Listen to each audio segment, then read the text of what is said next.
सच्चिदानंद सद्गुरु साईनाथ महाराज की जय। सद्गुरु भरद्वाज महाराज की जय। మాస్టర్ ఒక భక్తులు ఒక ప్రశ్న వేస్తున్నారు.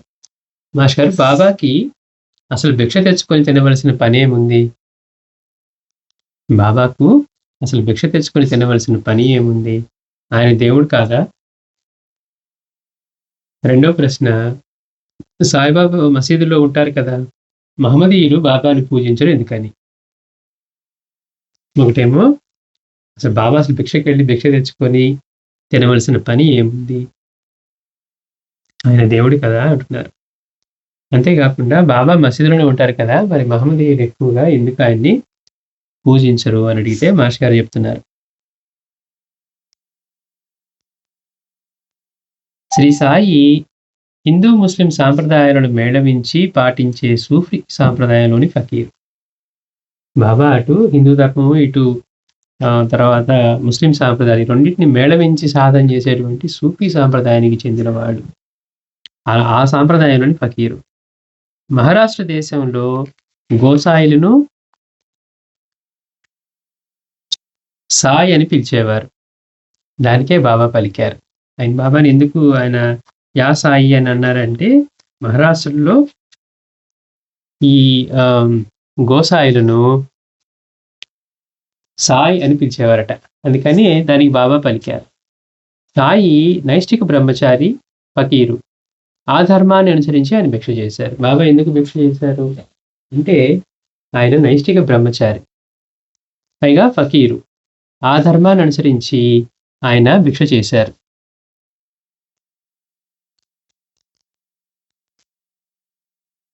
లౌకికాగ్ని లేనివాడై, ఇల్లు లేక, తన శరీరం పట్ల విషయాల పట్ల ఉపేక్ష గలవాడై, ఆహారము కొరకు మాత్రమే గ్రామంలోనికి పోవచ్చు, ఎప్పుడు మౌని అయి బ్రహ్మధ్యాసమునందు తన్మయుడే ఉండవలెను.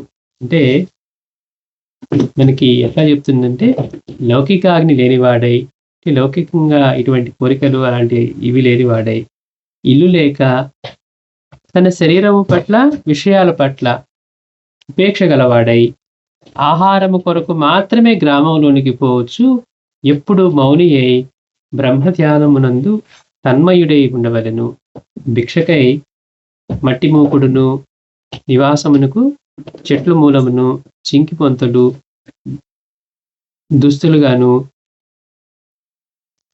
అన్నింటి యందు సమత్వ బుద్ధియు, ఇవి ముక్తుడైన యతికి ఉండవలసిన లక్షణాలు.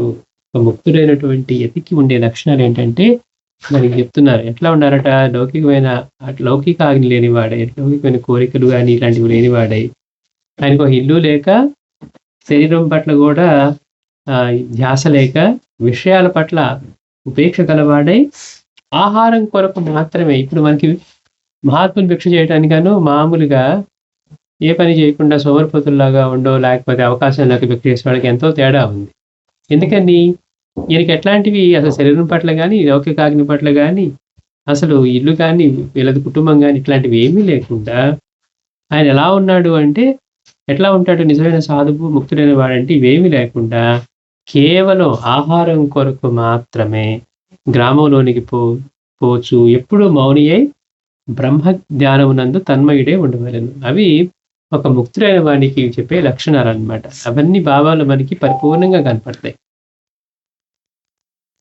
భిక్షకై ఎట్లా వెళ్ళాలట? మట్టి మూకుడును, నివాసానికి చెట్ల యొక్క మూలమును, చింకి పొంతలు దుస్తులుగాను, అన్నింటి యందు సమత్వ బుద్ధియు, ఇవి ముక్తుడైన యతికి ఉండవలసిన లక్షణాలు. వారు సాధు ఫకీర్ ధర్మంలో అవతరించారు కనుక ఆ ధర్మం ప్రకారం భిక్షాటం చేశారు. బాబా ఎందుకు భిక్ష చేశారు? ఆయనకి లేకపోతే సృష్టించుకోలేక.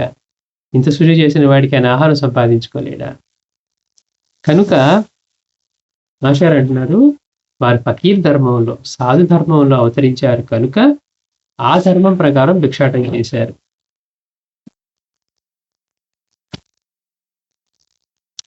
గ్రామం అన్నార్థం ఆశ్రయేత్ అంటే భిక్ష కొరకు మాత్రమే షిడి గ్రామంలోకి వెళ్ళారు. ఎప్పుడు ఆయన ఆ వృక్ష మూలంలో కూర్చుంటూ చిట్టడవుల్లో అక్కడ తిరుగుతూ ఉన్నారు కానీ ఒక్క భిక్ష కోసం మాత్రమే ఆ శాస్త్రాన్ని అనుసరించి గ్రామం అన్నార్థం ఆశ్రయేత్, కేవలం దానికి అన్నం కోసమే అట్లా వెళ్ళారు. అంటే భిక్ష కొరకు మాత్రమే షిరిడి గ్రామంలోకి వెళ్ళారు. 5 ఇళ్ల వద్ద మాత్రమే భిక్ష చేశారు. పోనీ ఈయనకి బాగా భిక్ష మీద భోజనం మీద ప్రీతి, అందుకని 10 చోట్లకెళ్ళి తెచ్చుకున్నారా? 5 చోట్లకి వెళ్ళేవారు. మళ్ళీ మాస్టర్ గారు అంటారు, అక్కడ బాబా ఒకసారి కేక వేసిన తర్వాత 2-3 నిమిషాల్లో వాళ్ళు వచ్చి భిక్ష ఇస్తే తీసుకునేవారట. అంతే తప్పించి వాళ్ళు వచ్చేదాకా, అంటే మామూలు భిక్షగాళ్ళు ఏం చేస్తారు, వాళ్ళు సాధించుకోవటమే ముఖ్యం గనక 5 నిమిషాలు 10 నిమిషాలు అరగంటైనా అరుస్తూనే ఉంటారు. లేకపోతే మళ్ళీ పిలిస్తే వెనక్కి వస్తారు. బాబా 2 నిమిషాలు ఎదురు చూసి దాటి వెళ్ళిన తర్వాత మళ్ళీ వెనక్కి రావటం అనేది అలా ఉండేది కాదు. కనుక బాబా భిక్ష చేయటం అంటే ఎట్లా చేశారు, ఎందుకోసం చేశారు అనేది మనం గమనించాలన్నమాట. కాబట్టి వారు ఎందుకు చేశారు అంటే సాధు ఫకీర్ ధర్మంలో అవతరించారు కనుక ధర్మం ప్రకారం భిక్షాటన చేశారు.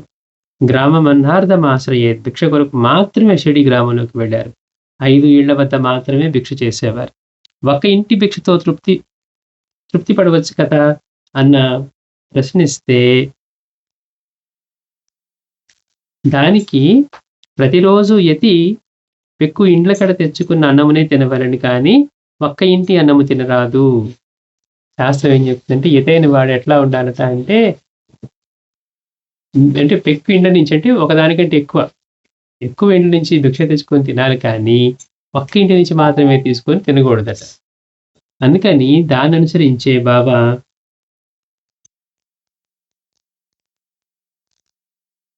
ప్రతిరోజు యతి పెక్కు ఇండ్ల కడకు తెచ్చుకున్న అన్నమునే తినవరని కానీ ఒక్కింటి అన్నమును తినరాదు. భిక్షాహారి నిరాహారే భిక్షానైవ ప్రతిగ్రహ.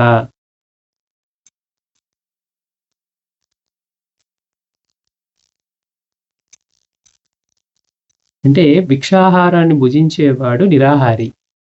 చూడండి గమ్మత్తు, భిక్షాహారాన్ని భుజించేవాడు నిరాహారట.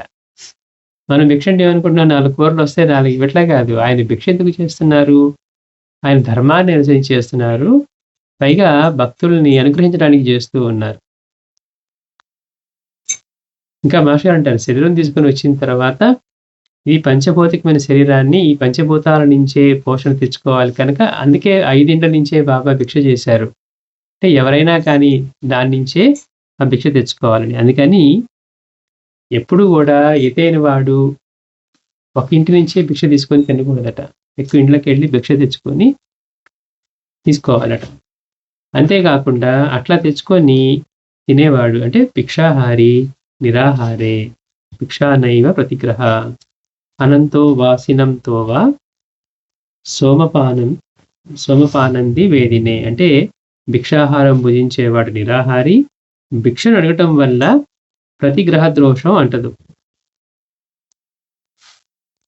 సజ్జనుడి నుండైనా దుర్జనుడి నుండైనా ఎవడు భిక్షను యాచించి భుజిస్తాడో వాడు ప్రతిదినం అమృతపానం చేసిన వాడు అగుచున్నాడు.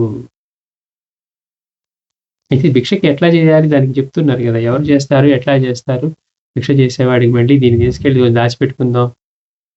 ఇప్పుడు బాబా భిక్ష చేశారనుకోండి, ఆయన అర్పించి అందరికీ సమర్పించిన తర్వాత పిల్లులు కుక్కలు లేకపోతే మనుషులు అందరూ తీసుకున్న తర్వాత ఆయన తీసుకున్నారో తప్పించి ఆయన భిక్ష మీద ప్రీతితోటి ఆయన తినటం కోసం తీసుకున్నది ఎక్కడా ఉండదు. అందుకని మామూలుగా భిక్ష చేసిన దానికను దీనికి ఎంత తేడా ఉందో చూడండి. ఎతైన వాడు ఎలా ఉంటున్నాడు, మిగిలిన విషయాలు ఏమీ పట్టక శరీరం కుటుంబం లేకపోతే లౌకికంగా సంపాదించుకుందాం ఆస్తులు దాచిపెట్టుకుందాం ఇట్లా కాదు. ఆయన ఎట్లా ఉంటున్నాడంటే ఇవన్నిటికి అతీతుడై ఉండి ఎప్పుడు బ్రహ్మ ధ్యానం నందు నిమగ్నుడై ఉండి ఆనందంతో జీవిస్తూ కేవలం ఆహారం కోసం మాత్రమే గ్రామంలోకి వెళ్ళటం, అది కూడా శాస్త్రం చెప్పినట్టుగా పెక్కు ఇళ్ళకు వెళ్ళి మళ్ళీ అక్కడ కూడా పోనీ భిక్ష కోసం ఏమన్నా వాడు ఇచ్చే వరకు వేచి ఉన్నారంటే అది కూడా లేకుండా ఆయన ధర్మం కనుక చేస్తూ ఉన్నారు. అందుకే బాబాకి ఆరోగ్యంగా లేనప్పుడు కూడా భక్తులను అడిగి ఆయన పట్టుకొని తీసుకోవడం అనేవారట. మరి తీసుకువెళ్ళిన వాడు ఆయన కోసమే భోజనం అయితే అందరూ తెచ్చి వెండి పళ్ళాల్లో బంగారు పళ్ళాల్లో పెడుతూ ఉంటే బాబా అవే స్వీకరించవచ్చు కదా. ఆయన ధర్మం కనుక చేశారు, దాని మీద ఆధారపడ్డ జీవుల కోసం చేశారు. కనుక బాబా భిక్ష చేయటం ఎందుకంటే ఇంత విషయం ఉందన్నమాట. అందులో మాస్టర్ గారు మనకి వివరిస్తా. భిక్షాహారి నిరాహారే భిక్షానైవ ప్రతిగ్రహ అనంతో వాసినంతోవా సోమపానంది నేదినే. భిక్షాహారం భుజించేవాడు నిరాహారి. భిక్షను అడగటం వల్ల ప్రతిగ్రహ దోషం అంటదు. సజ్జనుడి నుండైనా దుర్జనుడి నుండైనా ఎవడు భిక్షను యాచించి భుజిస్తాడో వాడు ప్రతిదినం అమృతపానం చేసిన వాడుగా అవుతాడు. పై ధర్మాలన్నీ పాటించి ప్రమాణంగా నిలిపిన ధర్మావతారుడు శ్రీ సాయిబాబా. ఆయన పూర్ణుడయ్యుండి అందరికీ అన్ని ఇచ్చేవాడయ్యుండి కూడా ఆయనకి అవసరం ఉన్నా లేకపోయినా ధర్మం ప్రకారం వాటి మీద ఆధారపడ్డ జీవుల కోసం ఆయన భిక్ష చేస్తూ ఉన్నారు. అందుకని మాస్టర్ అంటున్నారు, ఈ చెప్పినటువంటి పై ధర్మాలన్నీ ముక్తుడైన యతికి ఉండవలసిన లక్షణాలన్నీ సంపూర్ణంగా బాబాలో ప్రకటమవుతూ ఉన్నాయి. ఆయన ఆచరించి చూపారు. అదే అంటున్నారు మాస్టర్ గారు, పై ధర్మాలన్నీ పాటించి ప్రమాణంగా నిలిచారు ధర్మావతారుడైనటువంటి శ్రీ సాయిబాబా అంటున్నారు. రెండవ ప్రశ్న, మరి బాబా మసీదులో నివసించారు కదా, మహమ్మదీయులు ఎక్కువగా ఎందుకు ఆయన పూజించరు అనే ప్రశ్న వస్తే దానికి చెప్తున్నారు, బాబాను మహమ్మదీయులు పూజించడం ఎవరన్నారు? బాబాను మహమ్మదీయులు ఆరాధిస్తారు. షిరిడి దర్శించిన వారికి అనుమానం రాదు. మసీదులో జరిగే విగ్రహారాధన మొదలగు హైందవ పూజాధికారులు ముస్లింకి నిషిద్ధం కనుక ఆ కార్యక్రమాల్లో పాల్గొనడానికి కొందరు ముస్లింల అభ్యంతరం, కొందరికి భయం ఉండటం సహజమే. బాబాను ఆరాధిస్తారు కానీ అక్కడ ఈ విగ్రహారాధన తర్వాత మన పద్ధతుల్లో ఉండటం వల్ల వాళ్ళకి అభ్యంతరము, కొంత భయం కూడా ఉంటుంది. అంటే వాళ్ళ దానిలో నుంచి ఎట్లా వ్యతిరేకత వస్తుందో అని. అందుకని మాస్టర్ అన్నారు, బాబాని మహమ్మదీయులు పూజించడం ఎవరన్నారు? బాబాను మహమ్మదీయులు ఆరాధిస్తారు. షిరిడి దర్శించిన వారికి అనుమానం రాదు. మసీదులో జరిగే విగ్రహారాధన మొదలగు హైందవ పూజాధికారులు ముస్లింలకు నిషిద్ధం కనుక ఆ కార్యక్రమాల్లో పాల్గొనడానికి కొందరు ముస్లింలకు అభ్యంతరము, కొందరికి భయము ఉండడం సహజమే అని అంటున్నారు. శ్రీ సచిదానంద సద్గురు సాయినాథ్ మహారాజ్ కీ జై.